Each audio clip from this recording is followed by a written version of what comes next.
Welcome to another episode of Becoming a Techno Wizard again. Back to back.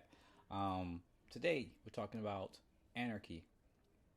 So we left off in this anarchy series. Once again, reading the Anarchy Works Primer by Peter Gelderloo, I believe that's his name.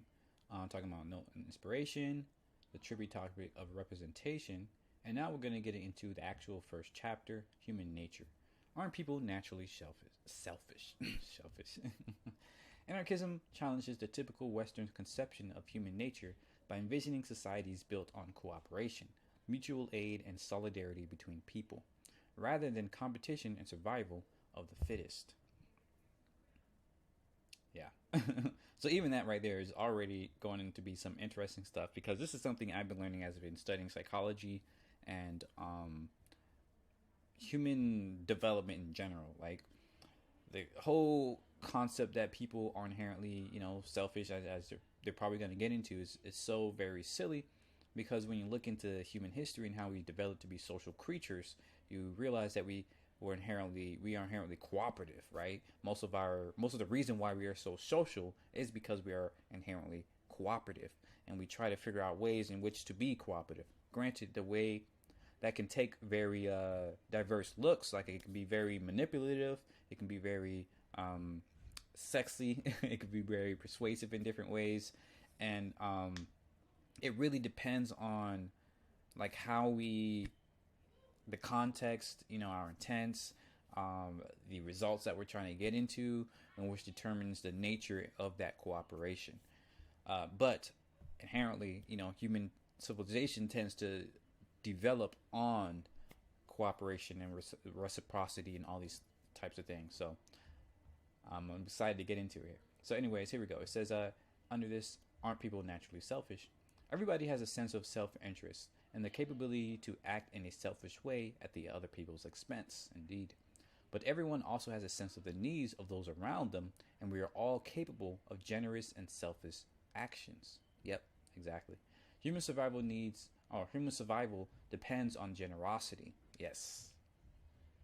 So beautiful right there. The next time someone tells you a communal, anarchistic society could not work because people are naturally selfish, tell him he should withhold food from his children pending payment. Do nothing to help his parents have a dignified retirement, never donate to charities, and never help his neighbors, or be kind to strangers unless he receives compensation. Exactly, right? Like, the whole argument that people are inherently selfish really speaks more to your own cynicism and to your own trauma, right? Rather than actual human development, right? It speaks to whatever negative experiences you have for yourself or whatever things that you tend to watch online or, in the media or, for entertainment rather than the reality. Because in reality, humans tend to be very much generous. Granted, and I think they might get into here, or maybe this is something that I just been have talking about recently, is that generosity itself can be manipulated, right? I'm not going to get into this right now. Probably at a later date when I talk more into philosophy. But I've been reading and watching postmodernism stuff and Jordan Peterson and all this other stuff. And if you're interested in my thoughts on that, check out my podcast, my audio journal, and if you want to hear more. So there's a little bit of self plug in there. Probably I put a link up there. But anyways, let's continue. Would he be able to lead a fulfilling existence, taking the capitalistic philosophy to its logical conclusions? Of course not. Even after hundreds of years of being suppressed, sharing and generosity remain vital to human experience. Right. You don't have to look to radical social movements to find examples of this. And I also have to say, like, even with capitalism, like some of the biggest kind of movements towards, making things profitable is kind of almost manipulating that generosity, is giving people this something for free, right? And then saying, oh, give me your email, right? Or I'll send you more stuff. Like, sign up for free, we'll give you this free trial, and then you, and so it creates this subject of generosity, of viewing the brand as generous because they gave you something for free, right? And so now you have this inherent feeling of reciprocity that you should be loyal to the brand. And that's how you build up brand loyalty. by seeming generous over time, by continuously, doing things that in which people feel that sense of reciprocity for your company or for your organization. But of course, that can be manipulated because many of brands just do it really terribly. Like when you go online, as soon as you go on their website, they say, "Oh, sign up, give me your email, and I'll give you this thing for free." I'm like, "But it's not for you're giving. I'm giving you my email. It's a transaction. It might not be a monetary transaction, but it's still a transaction. It's not. You're not just giving me." What I want, and then furthermore, you didn't ask me what I want. You just giving me what you think I want. So, which is really, this is what gets to the interesting thing about generosity too, is that there's so many levels to it, right? So many ways in which we can peer into somebody's, in which we try to peer into people's minds and try to understand their intention to see, are they really being generous or are they just trying to get over on me, right? So there's so much in our societal kind of contributions and setups that make us very perceptive of what somebody's doing in this space. There's so much to be said about this, but let's continue. The United States may be, on a structural level, the most selfish nation in the world. Right, the culture of individualism, which I've also talked about, and I would love to talk about more. It is the richest of developed countries, but has among the lowest life expectancies because the political culture would sooner let poor people die than give them health care and welfare. Right. And people will refuse to believe this. Like, oh, wow, no, we don't have to. What about places that, like in, Africa, and they die early and all this other stuff? And you have to realize that a lot of those places, they actually do have a very long lifespan. But the life expectancy is skewed due to high levels of infertility, right? And high levels of death when people are young. So from war or from, preventable diseases, which aren't, mind you, most of those diseases aren't even caused by the people living in those places. They're caused by pollution, which nobody wants to talk about, or they're caused by, lack of infrastructure because the people there, the indigenous people who lived there for thousands of years that were getting along just fine, can no longer, sustain their way of life. And it's a whole thing, but it's very much propaganda when people think that other people live shorter lives, like, oh, they die at the age of 30 or 40. Like, it just doesn't make any sense. But anyways, let's continue. As the final institutions, what was I? Yeah. Look, I'm stopping too much. Has one of the lowest life expectancy because of political culture. Yeah. But even in the U.S., it's easy to find institutional examples of sharing that form an important part of the society. Yep. Libraries offer an interconnected network of millions of free books. PTA potlucks and neighborhood barbecues bring people together to share food and enjoy each other's company. What examples of sharing might develop outside the restrictive bounds of state and capital? Right. Many societies, for a long time, were based on this idea of reciprocity. I talk about this all the time when I talk about hunter-gatherer cultures. You can see in my, past videos, 200,000 years of egalitarianism, where hunter-gatherer cultures would have this inherent gift-giving, rituals. So every cycle, where every couple of days or every few weeks or every, season, they would give gifts to people within their community and then to people outside of the community. And they would even have large gatherings of multiple communities, of multiple what you might call it village, you might call it tribes, but just peoples, right? Who share gifts. And the first cities were developed because of these rituals, where they would create Gobala Tepe. Like, it wasn't just a religious thing where they're trying to build a temple to the gods. Yes, that was part of it, but a larger part was them sharing gifts, was them creating things, sharing knowledge, all that stuff, where, all the people in this entire, throughout the entire region would come together at Global Tepe. I'm pronouncing that terribly, but they would come together and build, these cities so that they can, exchange gifts more and exchange ideas and stuff like that. And there were smaller examples of this leading up to global, that word. But yeah, it's extremely interesting. Anyways, currency-based economies have only existed a few thousand years, exactly. And capitalism has only been around a few hundred years. The latter has proven to work quite miserably. Even though people would tell you, oh, the progress, we got phones, we got internet, right? But what's the cost? At what cost? Yes, it's incredible that we can talk to each other at this point. But even with this, like much of the internet was created through the government, right? It was created through shared organizations of people building things, not necessarily for a profit. So you have to ask yourself, does much of our progress really depend on the profit seeking or the cooperation in which people were able to, develop regardless of profit? There's a lot of nuance there. Don't get me wrong, but it's an interesting conversation that should be had. The latter has proven to work quite miserably, leading to the greatest inequalities of wealth and largest mass starvations, and the worst distribution systems in world history. Though hats off, it's produced a lot of wonderful gadgets. Yeah. It might surprise people to learn how common other types of economies have been in earlier times and how much they differed from capitalism.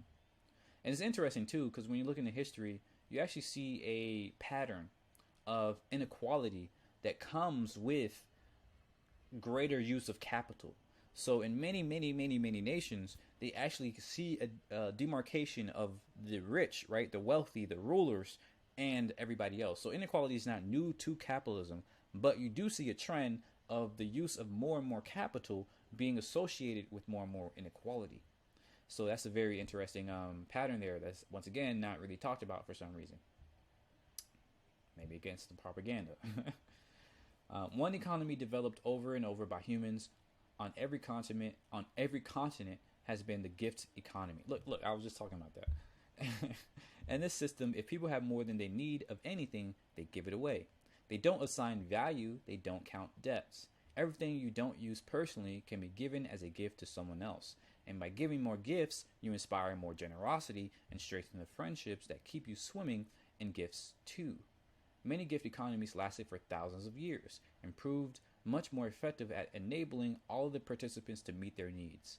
Capitalism may have drastically increased productivity, but to what end? On one side of your typical capitalist city, someone is starving to death, while on the other side, someone is eating caviar. That's exactly the problem, right? Like, everybody loves to say, oh, yes, we have all this productivity, we have all this amazing stuff, but to what end? Like, if half of our country, if we have record highs of child poverty here in America, where I think roughly, 30% of children are starving? And even middle-class people, quote-unquote middle-class people, don't have a healthy lifestyle? Like, is this really the best we can do? I don't know. We should be talking about this stuff. We should be really thinking about this stuff. It is important to note, though, and I've been studying a lot of the Khoisan people, for instance, of Southern Africa, who've been living in the Kalahari Desert area for 200,000 years. Many of them mention that, yes, this gift economy is really great, but there is also an expectation of gift giving. And that kind of makes it, I told you there's some nuance here. That kind of makes it a little, it's not perfect, right? And I think that's very important to note that, yes, gift giving is probably better than capitalism, but it's not perfect. It's not like there's no such thing as a perfect system. In gift economy, what ends up happening is that people will kind of expect you to give something back, right? Even though they don't really give value, they don't count debts and stuff like that, there's still a general feeling of debt, right? Of saying, I gave you something. And then so when they ask for something, they kind of expect it, right? Granted, again, it's not coercive. You don't have to give them anything. But it tends to, add to that influence level. Like if I give you something and you don't give something back, and when I ask for something you don't give it back, then I'm probably not going to want to, deal with you, later in the future.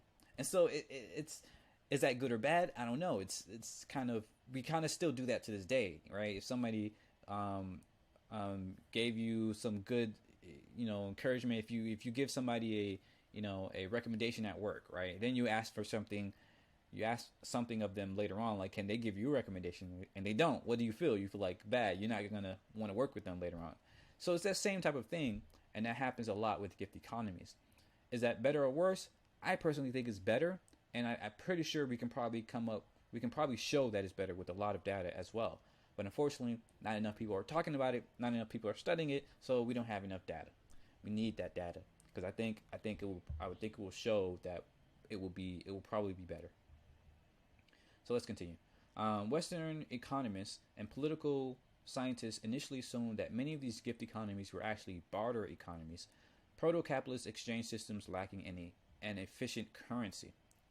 See, yeah, people call that, the same thing, call it bartering. But bartering is kind of, again, with the sense of you give something and it's with a transaction, and like you immediately give something back, right? But in many of these gifts, it's more of an influence thing. It's more of a, generosity thing. And again, yes, it can be seen as a barter thing. It can be seen as, okay, now you have expectation, but again, it's not coercive. You have no reason to, or no, case, no legal, legalities as to why you have to give something back. I'll give you one sheep for 20 loaves of bread. Right, that's what they kind of expect. In general, this is not how these societies describe themselves. Later, anthropologists who went to live in such societies and were able to shed their cultural biases showed people in Europe that many of these were indeed gift economies, in which people intentionally kept no tally of who owed what to whom so as to foster a society of generosity and sharing. Exactly. So yes, this is why I say it was better, because you have an inherent cultural behavior mechanism where people are encouraged to be more altruistic. People are encouraged to be, more generous. Well, at the same time, the downfalls of it is that gifts themselves become an expectation, right? When giving becomes an expectation. So if I ask you for something, there's general expectations that you give me what I ask for, because we have an inherent culture of generosity. So if you don't give me what I ask for, then I'm like, oh man, you're not cool, right? Right? So, but that's the thing. This is where the nuance comes in. Is that bad? Like, is that worse? Because this is basically what we have today. You have the same thing today in professional, circles, and in social circles, and educational, school, whatever. We have these same expectations. The only difference is that we also have, coercive systems, and we have, an inherently individualistic economy here in America, where you can't even ask people for things, right? Where it's very rare in which you feel okay asking a random person for things, because it feels like, you have to get everything yourself, right? And you have to pay in order to ask. Like, you have an inherent disincentive to be generous, and if you are generous, people look at you like, oh, what you trying to do? Like, what you trying to, you trying to get over me, like, right? So this is the problem with not having a gift economy, and because it disincentivizes, or rather disencourages that generosity. And I think we want a more generous society. Like, we kind of value generosity, but we don't want to admit that we value generosity. So it's a catch-22 in our current society, and it's very troubling. So I think I would rather live in a society where, yes, you have an expectation of giving, but it generally is encouraged to be generous anyways. I think that just is a better society. Again, I would love to have conversations with people on this. This is why I'm kind of doing this in public, because I would love people to comment. What do you think? If you're looking at this, I would love to know what other people think about this. So let's continue. What these anthropologists may not have known is that gift economies have never been totally suppressed in the West. Exactly. In fact, they surface frequently within rebellious movements. Anarchists in the U.S. today are also exemplify the desire for relationships based on generosity and the guarantee that everyone's needs will be met. In a number of towns and cities, anarchists hold really, really free markets. Essentially, flea markets without prices. Ooh, that's interesting. People bring goods they have made or things that they don't need anymore and give them away for free to passerby or other participants. Or they share useful skills with one another. In one free market in North Carolina, every month, 200 or more people from all walks of life gather at the commons in the center of our town. They bring everything from jewelry to firewood to give away and take whatever they want. There are both, there are booths offering bicycle repair, hairstyling, even tarot readings. People have with, is it tarot readings? Tarot? I don't know. But people leave with full-size bed frames and old computers. If they don't have a vehicle to transport them, volunteer drivers are available. No money changes hands. No one haggles over the comparative worth of items and services. Nobody is ashamed about being in need. Contrary to government ordinances, that's one thing real quick. Like this idea right here, being ashamed for people in need, for being in need, is a huge problem of our capitalistic society, right? Is when you disencourage generosity and giving and receiving, you also kind of have this illusion of meritocracy, that everything you have is because you worked for it, right? Everything you have is because you did, you paid for it or whatever. And so if anybody asks for something for free, you look at them and be like, oh, right? Like, oh, why don't you work for it? Like, it's inherently a selfish mentality and the delusion one, because we know we have so much evidence that shows that meritocracy is a myth. That even though you have worked for things, much of what you worked for isn't of itself built upon, other people's work, right? And you're not really crediting all the work that other people have gone into to give you the opportunities that you have. So it inherently does not encourage people to be thankful for what they have, right? This is why we have like this need for gratitude journals, right? For people to be reminded to be grateful for things, to be thankful for things, because you have this myth that everything you have is because you work for it, because your parents worked for it or paid for it, when in reality it's a whole social structure. Like everybody contributed to the pie. But we have this idea that your slice of the pie is your own, and therefore, if anybody asks for any piece for free, they're needy, they're lazy, they're whatever. It's just not a healthy outlook. It's not a healthy outlook. So contrary to government ordinances, no fee is paid for the use of this public space, nor is anyone in charge. Sometimes a marching band appears, sometimes a puppetry troupe performs, or people line up to take a swing at a piñata. Games and conversations take place around the periphery, and everyone has a plate of warm food and a bag of free groceries. Banners hang from branches and rafters proclaiming further comments, not landlords or bureaucracy. And Ni Jeffes ni Fronteras, and a king-size blanket is spread with radical reading material. But these aren't essential to the event. This is a social institution, not a demonstration. I would love to check that out. I've never seen that. Never heard of that. I would love to see what it's like. That seems really cool. So that's interesting. Thanks to our monthly free markets, everyone in our town has a working reference point for anarchist economies or economics. Life is a little easier for those of us with low or no income, and relationships develop in a space in which social class and financial means are at least temporarily irrelevant. Wow, that's beautiful. I might have to try to travel there. See, look this up. See if there's one close to me. Again, that seems really cool. I know people have problems with this, but you got to ask yourself, if you have a problem with this, why? Like, what's your bias to have a problem with this? What's your indoctrination? How were you raised? What are your expectations to have a problem with this? Because to me, this doesn't seem like it's problematic. Like, I'll be really curious to see, why people would look at something like this and be like, oh, no, you can't have that. That's terrible. Like, why would people have a problem with this? I know people would be like, oh, scream communism, right? But like, it's just people just doing people, right? People just being generous. Yeah, that's interesting. The traditional society of the Semai in Malaya is based on gift giving rather than bartering. We could not find any accounts of the society recorded by the Semai themselves, but they explained how it works to Robert Denton, a Western anthropologist who lived with them for a time.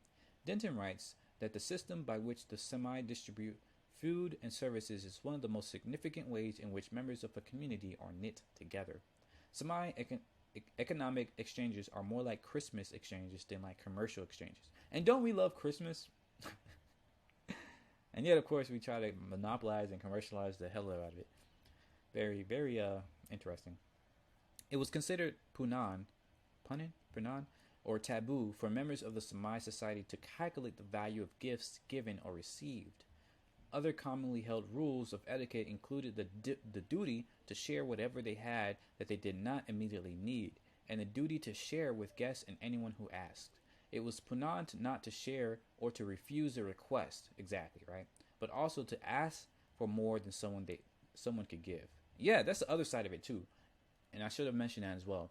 Is that yes, people can, have this problem right here, refusing to request, that where that becomes a taboo, where you refuse somebody's request. But it also becomes a taboo when you ask for someone, when you ask for more than someone could give, or you ask too much, right? This is the beauty of anarchy, is that people have this idea that it's just chaos. People just do whatever they want. But when people can do whatever they want, we tend to create our own structure system, right? And because it's so free form, it becomes dynamic. It becomes a beautiful example of self-sustaining systems and self-structure, right? Self-organization. It becomes a perfect example of how most of nature works, right? Nature doesn't have laws and legal systems and all this other stuff. Like, it just works because everything finds a pattern, right? Everything finds a way in which it clicks together. And you would think that as humans, as creatures who can think, at levels far beyond most other creatures, that we would be able to have better systems of working together without coercion, right? Without forcing people to work together. We would just be able to have these rules of etiquette, right? It's rules, but it's not like written in stone. Like, you would imagine that we would be able to work together without having something written in stone, without having a written rule book of how we should do things. Like, to me, that seems like a backwards, step in evolution. But of course, people would see that the other way. They would say, hey, we write down rules and laws and such like that, so that we can, continue having a good process, so we can continue having progress and things like that, or whatever. And sure, I can understand that, but again, when the fact is that these rules often limit our ability to adapt. They limit our ability to communicate with each other, because if instead of communicating and understanding somebody's intentions and context and stuff like that, and practicing these social things that these social cues, these social muscle, right, that we developed over centuries and over millennia, over billions of years of evolution, right? Instead of practicing all that, we just say, oh no, look at the rule book. What does the rule say? Right? So instead of having an interesting conversation about things, we just say, no, that's what the legal says. That's what the cops say. That's what the authority says. Right? You let somebody else do your thinking for you. And I find that so disturbing. I find that so crazy, that especially in America, where we say independence, right? Free thinkers. Yet we let most of society do the thinking for us. We say, no, look at what the laws say. Look at what the Constitution says. Look at what these people wrote hundreds of years ago, rather than for us decide for ourselves what is good for us today. What is good for us in our current society. How do we, it just boggles my mind that we constantly try to, outsource our thinking. I don't know. I'm sure people have other ways of looking at it, and I would love to see that.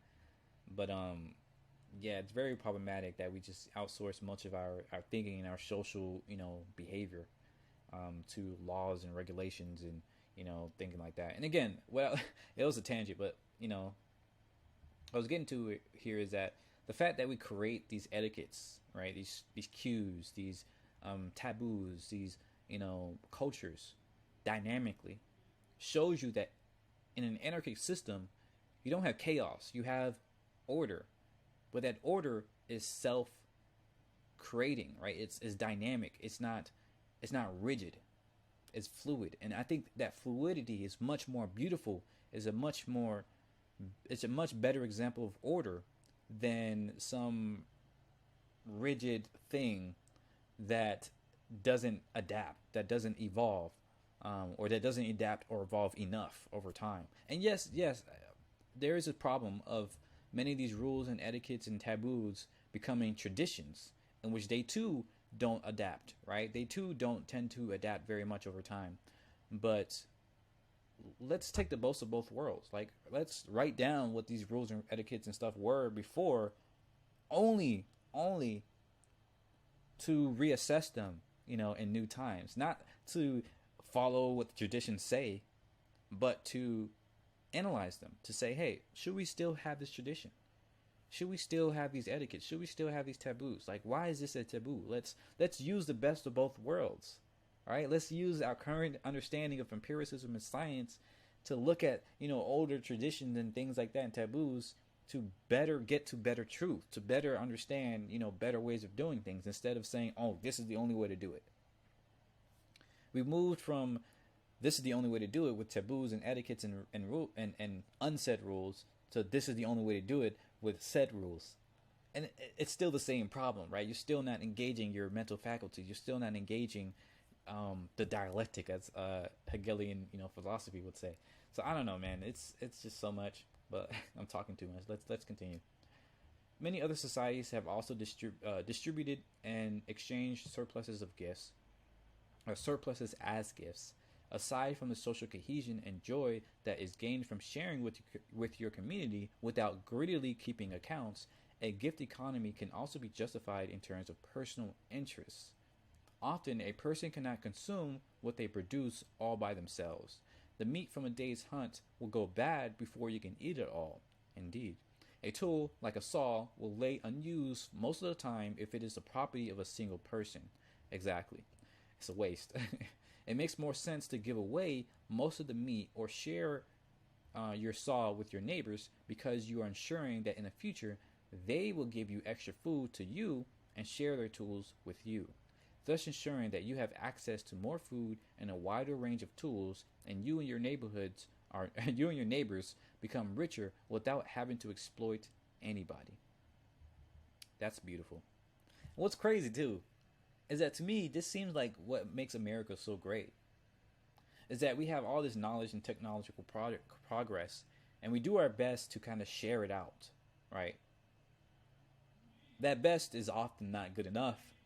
It's often still unequal. It's often still a huge amount of problems. But at the very least, at least we don't try to constrain, technological developments to the church, right? That's where it was in a lot of past societies, or to the monarchy, right? The ruling party. The problem here is that we also tend to have this idea of individualism, and which again leads to this myth of meritocracy, and we don't and so even though Silicon Valley and technology and things like that were built upon the principles of sharing technology and sharing ideas and coming together and coming up with new innovations, we still have this inherent problem of not being generous to other people who may not have had the same opportunities, growing up, who may not have had the same background in terms of education or culture or access to resources or whatever, right?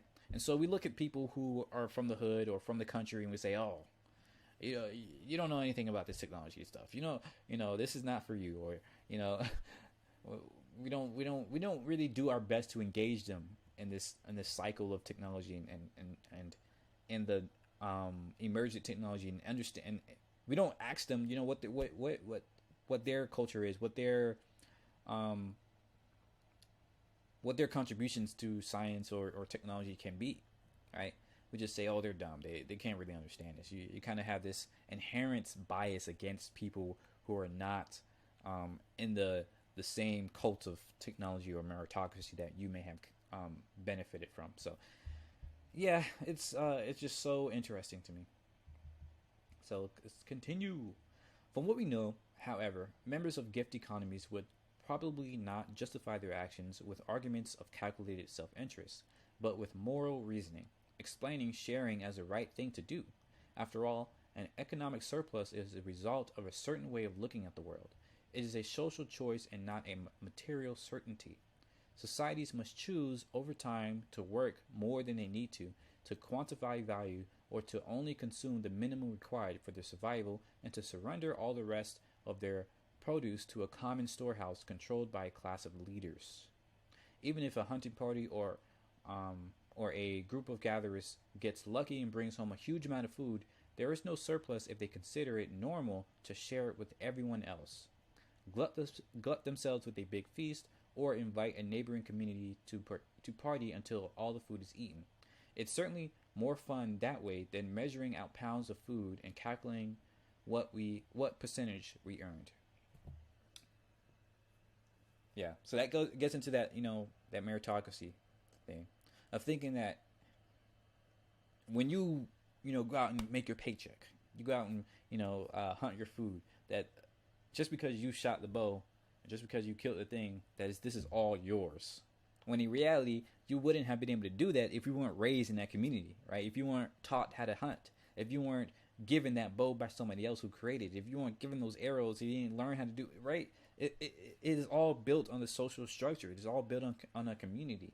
And if you're not taught to encourage and if you're not raised to be generous with when you do make that kill and share your food or gather those resources, then what happens? You begin to think, you have this narcissistic idea, you have this arrogant idea that this is all yours, that you did this by yourself, that self-made man, right? The bootstrap billionaire or whatever, right? When in reality, nah, you wouldn't have gotten there if it wasn't for everybody else in that community and in that, that created everything else there. And that's the problem here in America.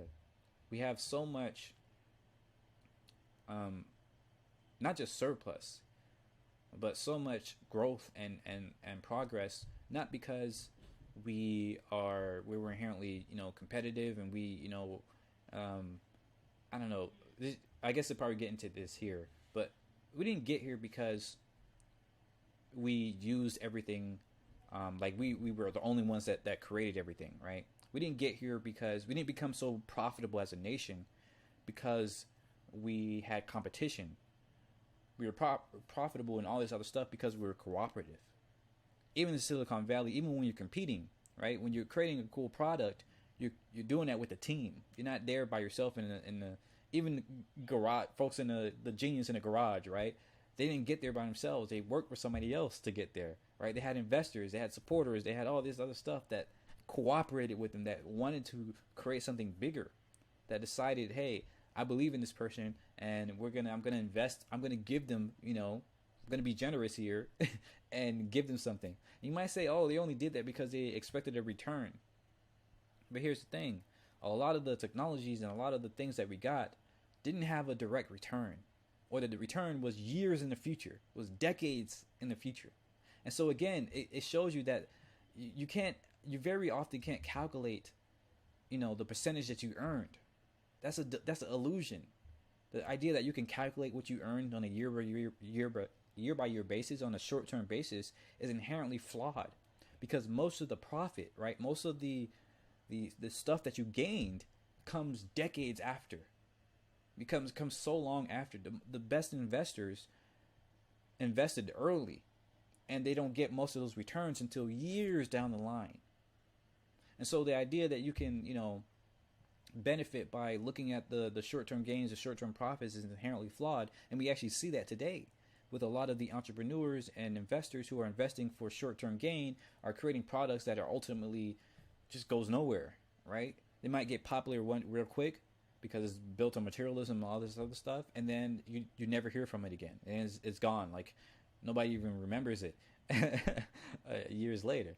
And so you have to ask yourself, what is the real profit here? What is the real benefit here? The short-term stuff or the long-term contributions?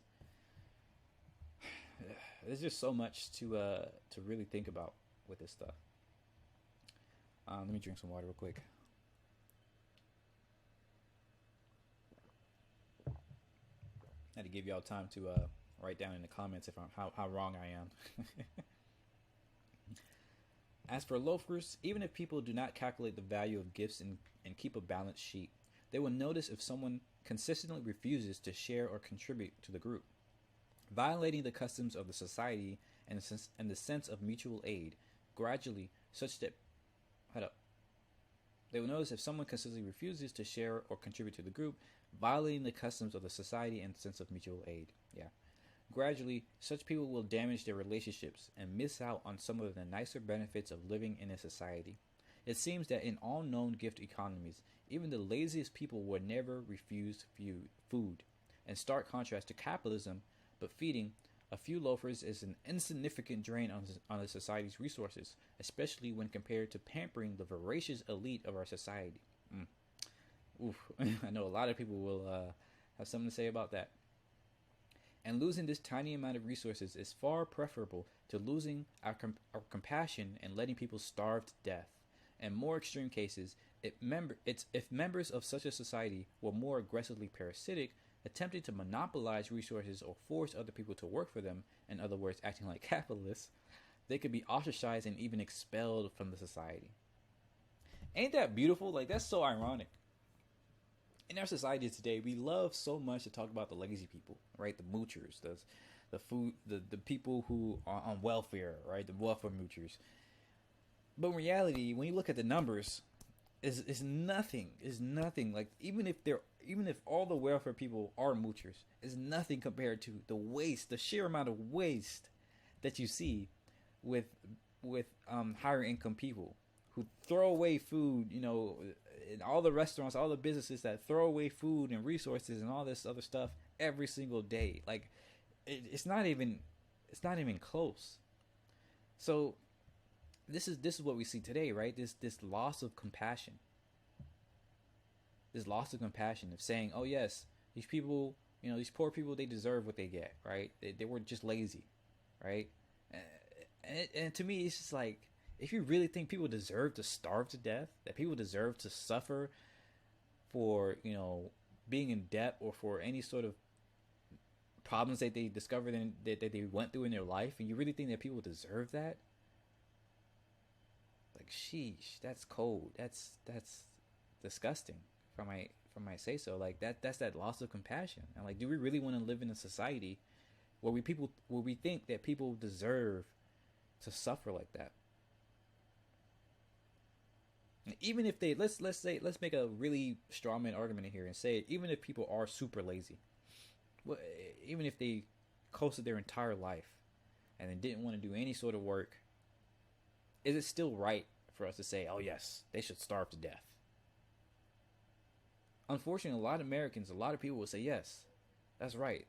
They should have worked. They should have, and I think that's terrible, because even if a person is that lazy, is really doesn't want to do absolutely anything, I think it's more compassionate to figure out why. I think it's more compassionate to figure out, how to motivate them, to figure out, what they want to do, or just talk to them, right? Like, discover more about them to see, is this really, all they want to be? Because I don't think so. And when you study psychology, you see that that's just not normal for people to want to be lazy. People have an inherent motive to want to do things, to want to contribute. That's kind of what it means to be human. And so what we see is that if people assume that, they're just lazy people and they deserve to suffer and all this other stuff, they deserve to live in poverty or whatever, then what people are doing is assuming that humans are inherently evil or lazy or, selfish or whatever, right? That's inherently unscientific. That goes against what our science is showing us. That it goes against what we can actually see and measure and learn about, psychology and what people learn. We're not spiders. We're not cold-hearted creatures that just kill another, human as soon as we see them or whatever. Like, the whole reason we're here is because we're inherently social creatures. I don't know. This is why reading this is so interesting, because it's good to have this right here in front of you. To really be forced to think about these things, because a lot of times we don't think about these things. A lot of times we kind of just take it for granted. We just kind of, yeah, sure, lazy people, they shouldn't get they shouldn't get the same as me. I worked, right? But then you have to really think about what you're saying here. Right? Really think about, like, what do you mean by that? Like, lazy people? what does it mean to be lazy? Why are they lazy? Right? I really think we need to think. We seriously just need to think more. Like, goodness. But let me finish this off. This is way too long already. Some stateless societies have chiefs who play ritual roles, often related to giving gifts and spreading resources. In fact, the term chief can be deceptive because there have been so many different human societies that have had what the West classifies as chiefs, and in each society, the role entailed something a little different. In many societies, chiefs held no coercive power. Interesting point. Their responsibility was to was to mediate disputes or conduct rituals, and they were expected to be more generous than everyone else. Ultimately, they worked harder and had less personal wealth than others. One study found that a common reason for the people to dispose or expel a chief was if the chief was not considered generous enough. Wow. That's completely against what any most Americans would believe. Like, they were like, oh no, that's terrible. You should never, like, I'm a leader. I should get what I deserve, right? This is why our entire society is built on this idea that leaders and get most of the lion's share, right? And that the idea, right? The term, the lion's share. I would be interested to see if that's actually accurate, because I'm pretty sure that was probably from one of those pseudoscientific, things, just like the lone wolf idea. In reality, when we look at these animals, even they tend to be way more social than what we initially thought or give credit to. But yeah, this idea right here, another powerful thing, and I think a lot of people will resonate with this, and a lot of people would have problems with this because we've been indoctrinated to believe that the chief, the leader, is gets most of the income, the rewards, when in reality it should be the other way. It's like they got there not because they wanted all these rewards, but because they wanted to help people, because they wanted to make sure that everybody was doing okay. But we've completely flipped that, and that's tragic. And you might say, oh, shouldn't we reward people who want to make sure that we're okay? I'm like, yeah, of course.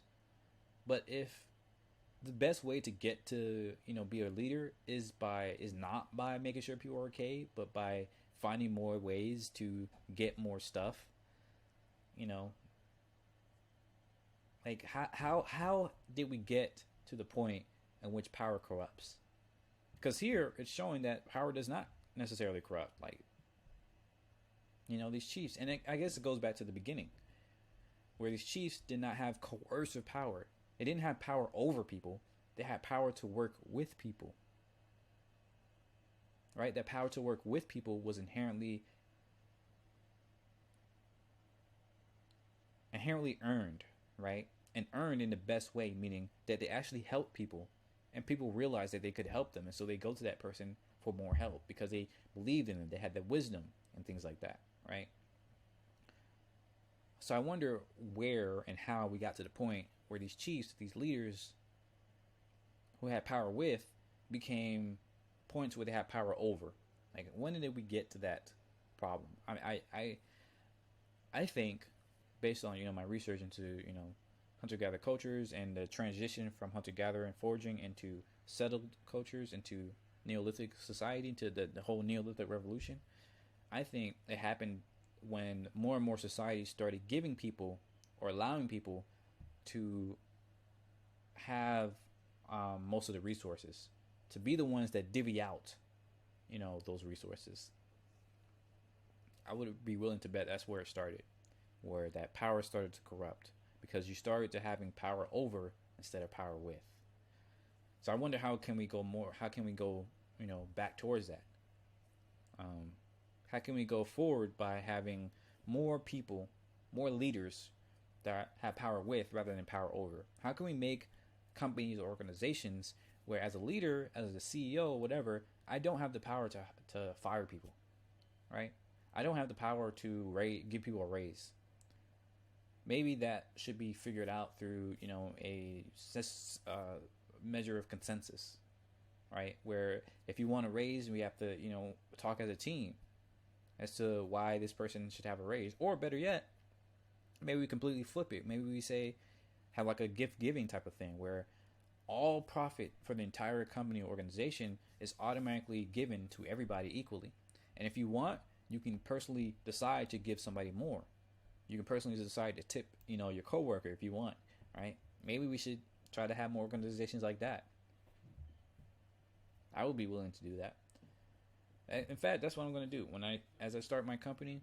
I'm a I'm experiment with myself and see where that goes.